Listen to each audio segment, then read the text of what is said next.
अस्सलामुअलैकुम। Grade 10 air foundation school Tipu campus Rawalpindi. इसमें हमारे पास चैप्टर 9 है, लेक्चर 4 लास्ट लेक्चर है। इम्पोर्टेंस ऑफ इक्विलिब्रियम कांस्टेंट हमारे पास टॉपिक है। इक्विलिब्रियम कांस्टेंट की इम्पोर्टेंस क्या है वो हम डिस्कस करेंगे। सेल्फ असेसमेंट एक्सरसाइज 9.3 हमारे पास टॉप में है, तो इसको हम नेक्स्ट हमारे पास जो लेक्चर आएगा वो सेल्फ असेसमेंट ये मैं करवाऊंगा। उसके साथ कुछ एक्सरसाइज के क्वेश्चंस हमारे पास है वो मैं आपको करवाऊंगा केएससी के हवाले से। तो आज जो हमारा टॉपिक हो इम्पोर्टेंस ऑफ इक्विलिब्रियम कांस्टेंट है। इक्विलिब्रियम कांस्टेंट की क्या इम्पोर्टेंस है? Equilibrium constant for reaction can be used predict many important feature of the chemical reaction।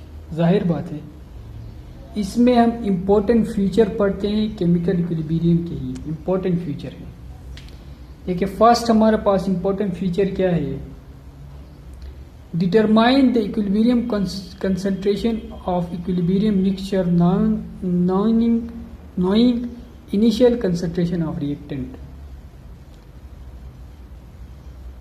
इसमें हम इक्विलिब्रियम कंसंट्रेशन को डिटरमाइन कर सकते हैं मिक्सचर में, ताकि उसकी इनिशियल कंसंट्रेशन हमें पता चले कि हमने कितना रिएक्टेंट लिया था और कितना प्रोडक्ट बनाया।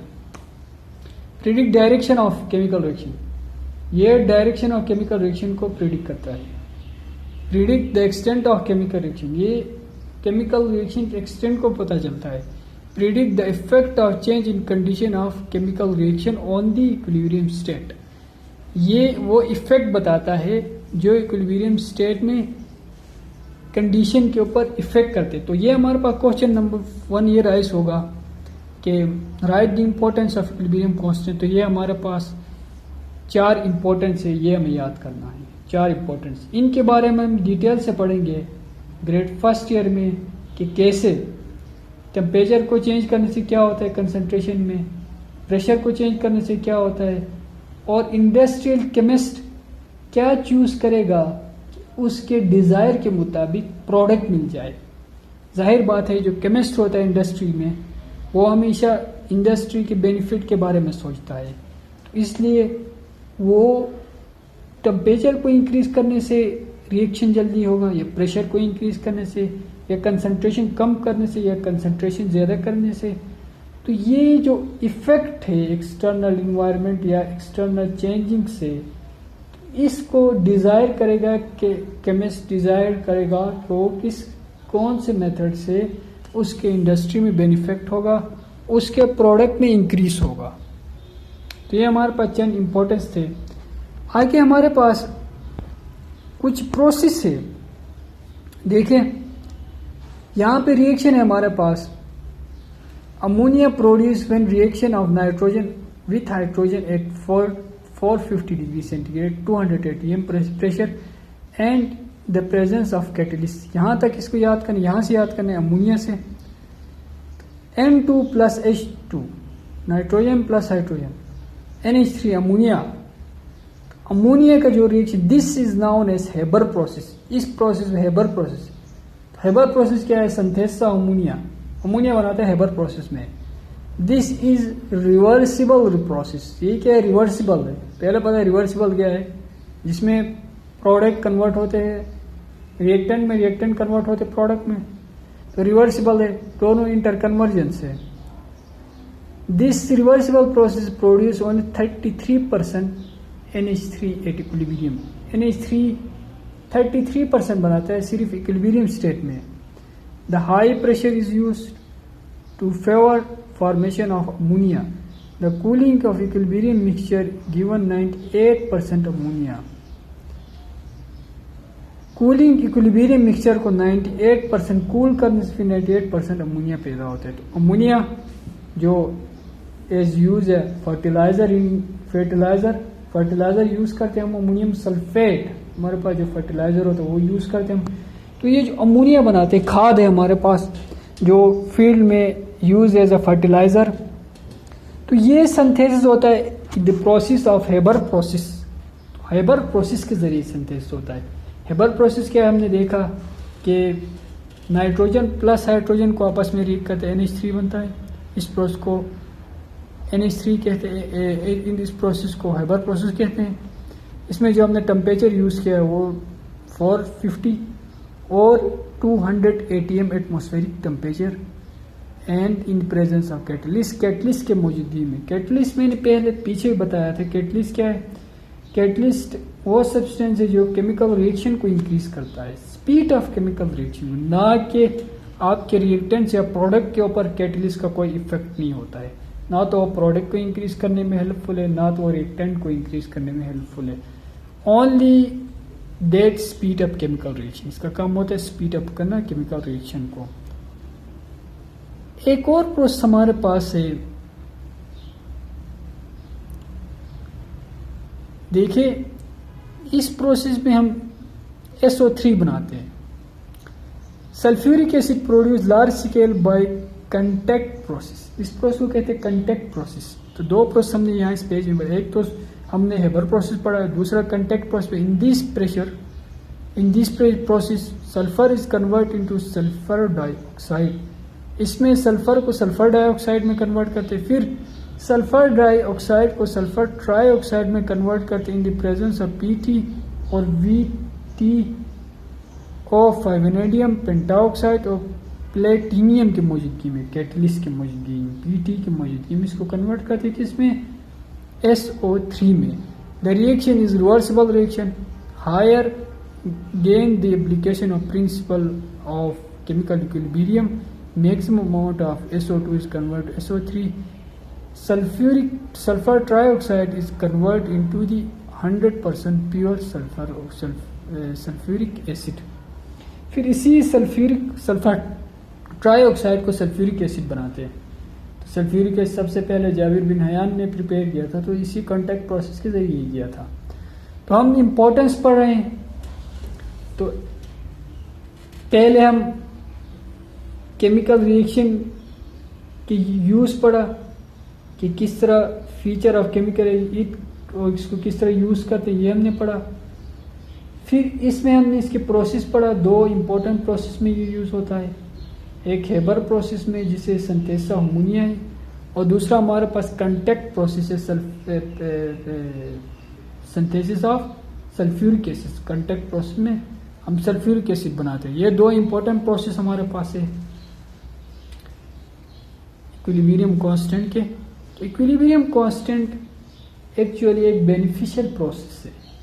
तो साइंटिस्ट, इंडस्ट्रियलिस्ट, उसके इंडस्ट्री में जो भी केमिकल रिएक्शंस होते हैं वो चाहता है कि वो इक्विलिब्रियम स्टेट में हो जाए ताकि इसको ज़्यादा से ज़्यादा बेनिफिट पहुंच सके।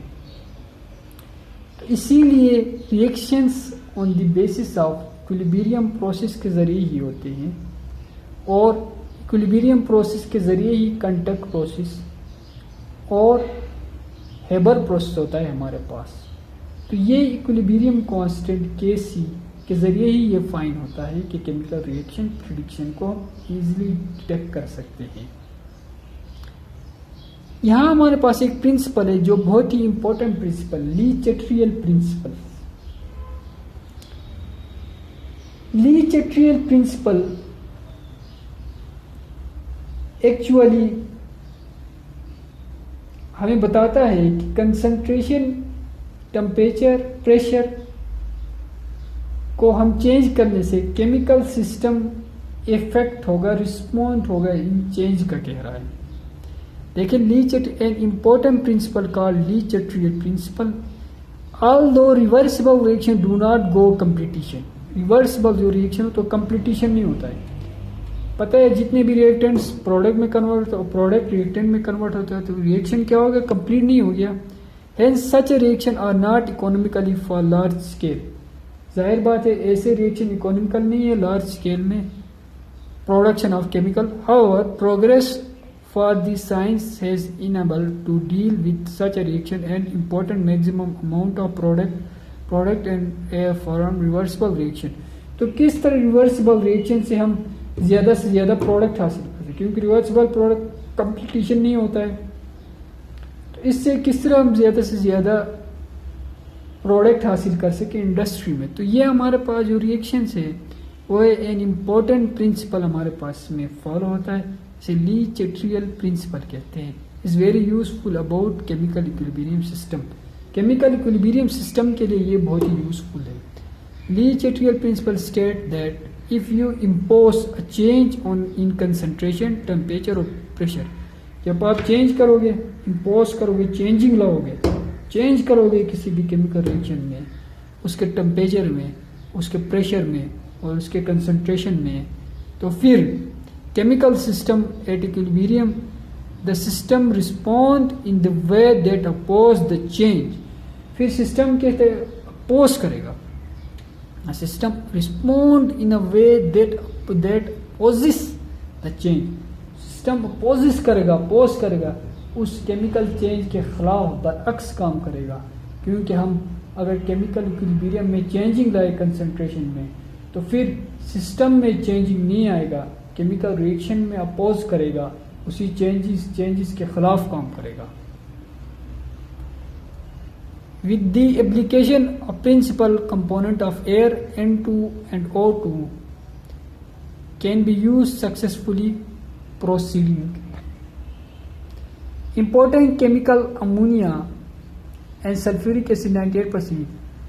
Both these processes involve reversible reactions, so inadequate amount of product are formed under normal condition. Normal condition में हमारे पास प्रोडक्ट बनेगा SO2 plus O2 SO3 sulphuric acid बने हैं। कैटलिस्ट हमने यूज़ किया है वेनेडियम पेंटाऑक्साइड और टेम्परेचर 450 और 200 atm एटमॉस्फेरिक प्रेशर हमारे पास है।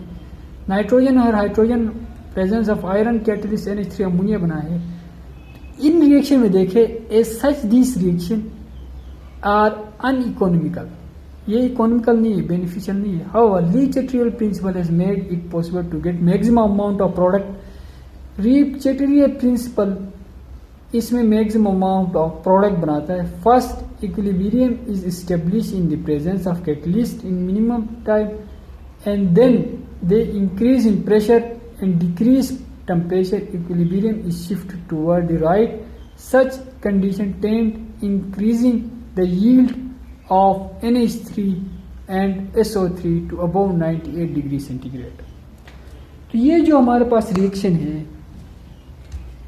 ये इकोनॉमिकल है, हमारे लिए बेनिफिशियल नहीं, इंडस्ट्री के बेनिफिट। तो ली चेट्रियल प्रिंसिपल के जरिए अगर हम किसी भी कंसंट्रेशन में चेंज या कंसंट्रेशन में टेम्परेचर में या प्रेशर में चेंजिंग लाए, तो ये शिफ्टेड होंगे टूवर्ड राइट साइड में। और इसी तरह इसमें यहाँ पे चेंजिंग लाया है, प्रेशर को इंक्रीज किया है और इसी तरह टेम्परेचर डिक्रीज हो गया है, तो फिर रिएक्शन राइट साइड पे शिफ्ट हो गया है और 98% यील्ड हमें बना है NH3 का।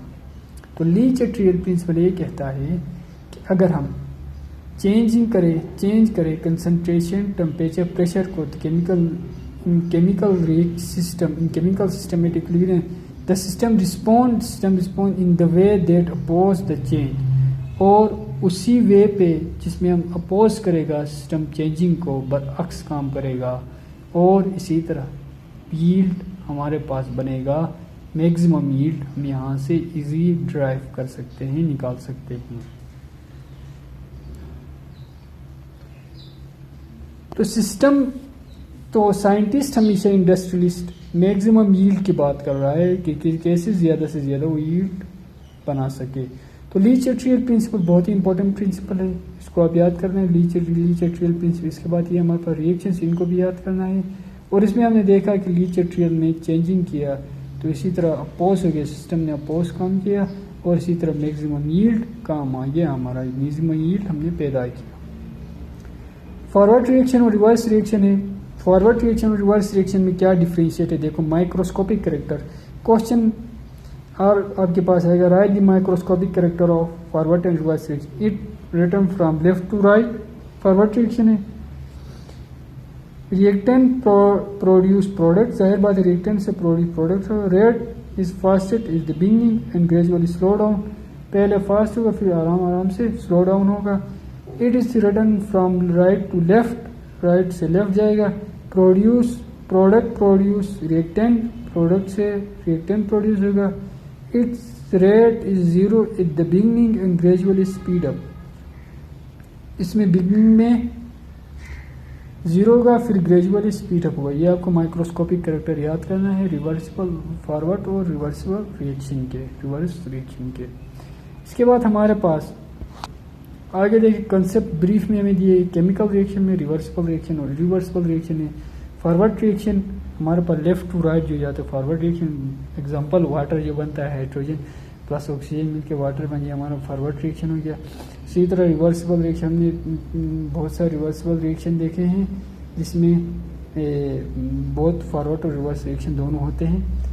लॉ ऑफ मास सेक्शन हमने देखा है। केमिकल इक्विलिब्रियम हमने देखा है कि रेट ऑफ फॉरवर्ड और रेट ऑफ रिएक्शन किस तरह हो गया। न्यूमेरिकल वैल्यू फॉर केसी भी हमने देखा। Prediction of the extent of reaction, prediction of the direction of reaction ये भी हमने देखा। प्रेडिक्शन ऑफ द इफेक्ट और change in the condition of reaction, तो कैसे कंडीशन ऑफ रिएक्शन में चेंज होगा, ये सब कंसेप्ट हमने ब्रीफली स्टडी किया। तो ये हमारे पास चैप्टर नंबर फर्स्ट था। चैप्टर नंबर फर्स्ट मोर और लेस हमारे पास कंप्लीट हो गया है। इसका एक्सरसाइज है, एक्सरसाइज के कुछ टॉपिक्स हमारे पास है जो हम डिस्कस करेंगे। एक्सरसाइज में उसके केस ही लिखना है, कुछ टॉपिक्स के वो हम लिखेंगे। उसके बाद फिर हमारा नेक्स्ट चैप्टर होगा जो चैप्टर नंबर 10 हमारे पास है acid base and salts. I hope कि आपको समझ में आया होगा। यहाँ तक जो चैप्टर हमने पढ़ा ये आपको मोर और लेस समझ में आ गया होगा। इसमें 2 main topic law of mass section है, इंपॉर्टेंट ऑफ केमिकल रिएक्शंस, ये 2 इंपॉर्टेंट टॉपिक्स है। बाकी सारे डेफिनेशन है जो आपको याद करना है। Thank you.